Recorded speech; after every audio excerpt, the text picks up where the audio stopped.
Right, we're here and we're doing some welding. My brother has decided that he wants a set of doors put in on the front of this gas bottle, presumably so he can fill it up more easily. So we're going to try a bit of welding, which will be rough farming type welding. We're going to use my Clarke MiG 220, so I'll give you a walk and talk through that. Alright, so on the front of the machine there's a spec sheet that tells you all about it, but basically it's just a big old MiG welder and it plugs into a 16 amp supply.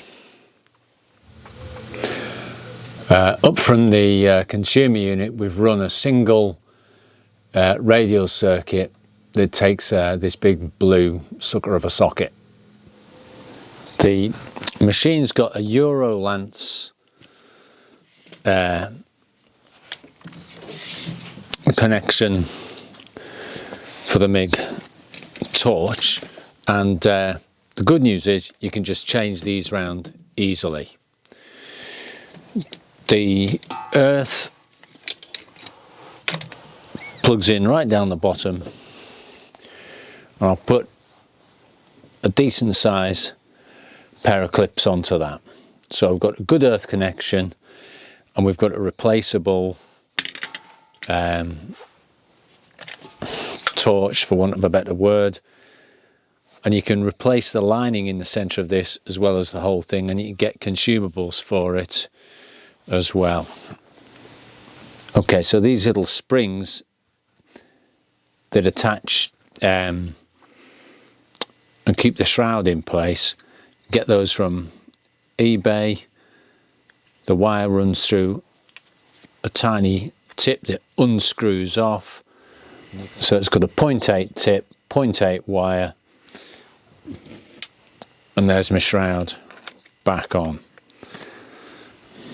Alright, good.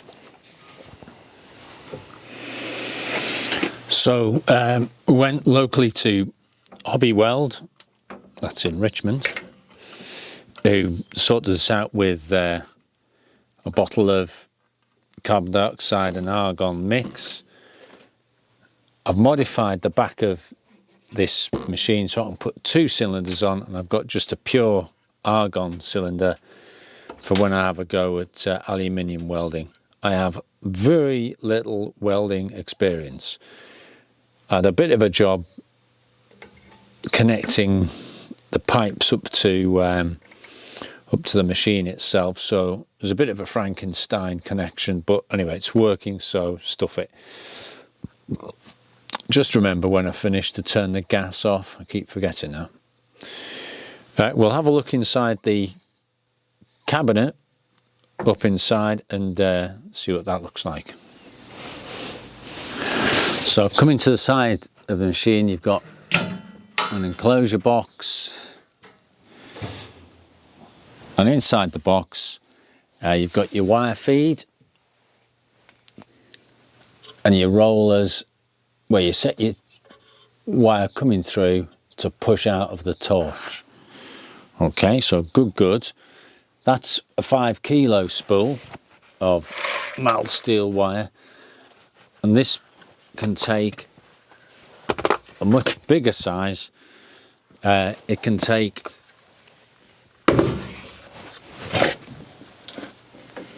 a 15 kilo. So you've got plenty of options there if you're going to be doing a lot of welding, and it's easy to change the spool. What you do is take the tension off the system, pull your wire back through, wind it back onto your spool. When you've got it on the spool,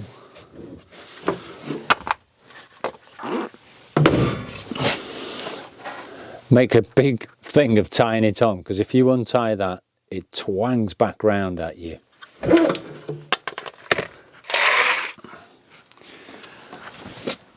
The wire we're using is just plain mild steel. You can get flux cord wire and change onto that, but I'm not sure if you have to change the polarity of the welder for that, so I haven't used it. We'll have a closer look at this doobry here. So all this does is feed wire. There's a little cover, a tensioner,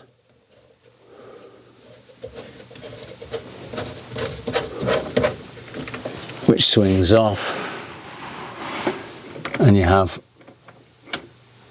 a wheel up in here and a wheel down here. They're on a little cog, they're joined together so they both move at the same time, and the bottom wheel's grooved to accept different sizes of wire. Okay, so here we go, we've got a 0.8, we've got a 1.2, 1.2. I've got a variety of sizes from 0.6 to 1.2. When you change your wire diameter, you take your roller off and change your roller. Let's have a look at that. So what you can do is just take off, pull your roller out. Turns out it's a double-sided roller, 0.8 on one side,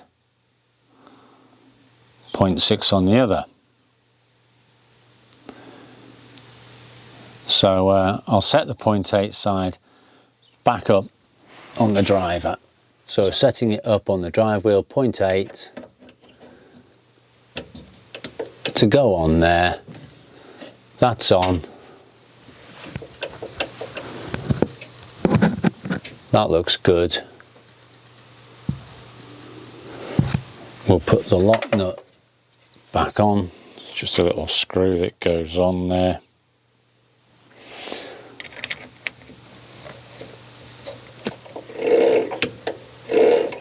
And then you put your tensioner down, that's sprung.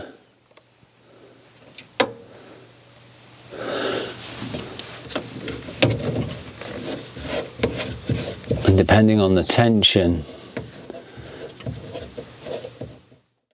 you vary the power at which the wire comes through the torch. So up underneath the feed unit, your gas comes in, and that's your little trigger wire that sets the spool working. We'll show you the spool working in a minute. The nozzle here can be adjusted forward and backwards so that the tip's close to the wheel but not stuck. Okay, so what we're going to do now, we've got the machine plugged in.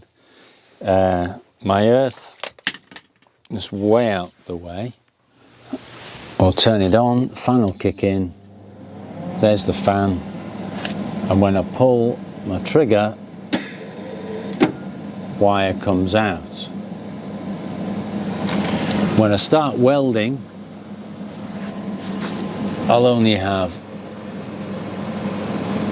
about that much wire sticking out the end of the nozzle, and to check I've got the right tension, as I hold it against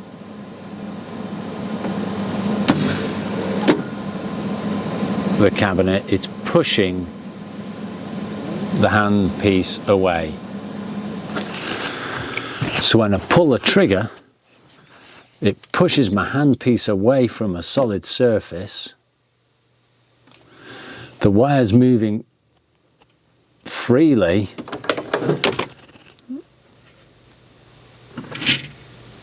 and this doesn't overspool at the end, because if it overspools you get into a tangled mess in here.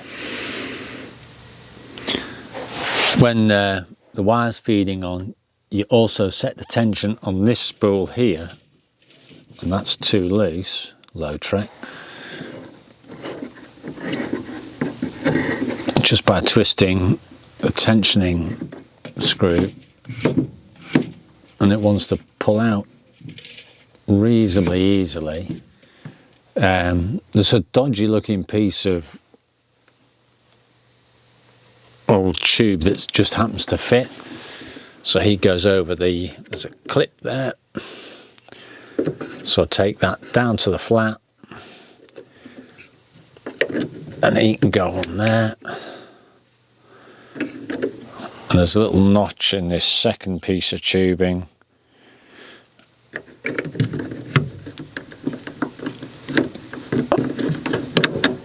And those keep the spool in the right position so it feeds nicely. With the larger spool, you don't need the spacers. So I'll just put that back to about there. Actually, I'll tighten that up a bit. Okay. So those are the adjustments in your enclosure box. You've got a sort of a spool tension, you've got your wire feed tension, so that it comes out, feeds properly. You've got different size rollers. That about does it. It might have been difficult to see that push test thing before, so I just turn the unit on. There it goes, and if I'm on a firm surface, it pushes away quite nicely. The other thing I do is I'm running a flame, and I know there's gas coming through. It's not supporting combustion, puts it straight out. So I know there's gas or something's coming through anyway. Just another little check. I'm giving you a quick run through what I do when I'm welding, because I'm not going to try and video welding because it's just a blur, isn't it? But I've got a decent pair of thick gloves. Great, that's easy. And I've got a welding hood. You can set the speed of how quick it comes on, how twitchy it is with the sensitivity on the side, and you can set it to grinding or welding. So I've got the shade set mid-range so you can actually see what you're doing as you're working with it. But the main thing when you wear glasses, for me, has been these little adjusters inside. You can adjust the fore and aft position by squeezing a little toggle each side and move the whole frame backwards or forwards. And I've got it set as far with the hood as far forwards as possible to give clearance, because inside it's flipping tight on the side of my glasses. All right.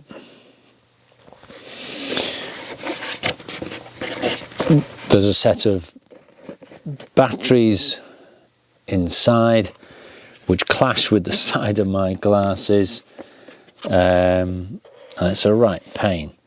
So if you were trying one on, take your glasses, adjust it up and make sure it keeps out of the way of your glasses.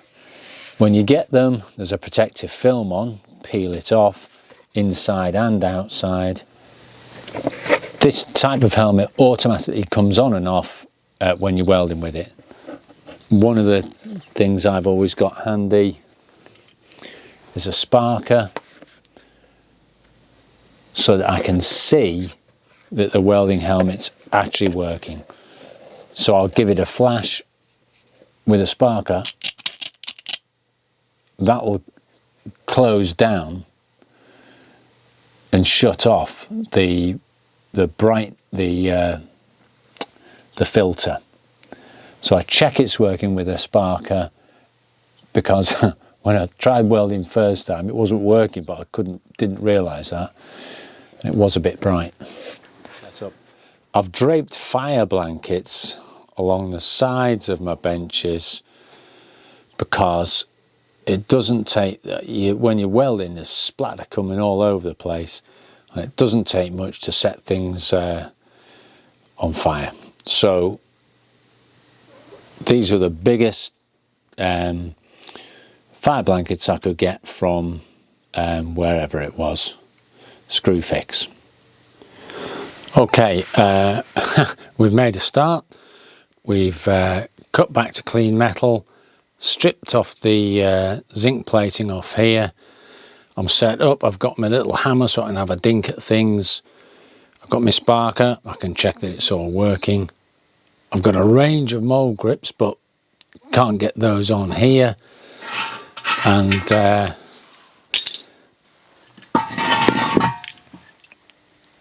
she be.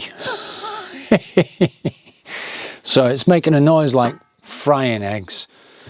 I'm not going to try and video welding, but basically just give it a go, and if it's horrible, it don't matter. Bar she be. It's farm worker style welding, but those hinges ain't going nowhere. They're pretty solid. It's pretty hot still. Go.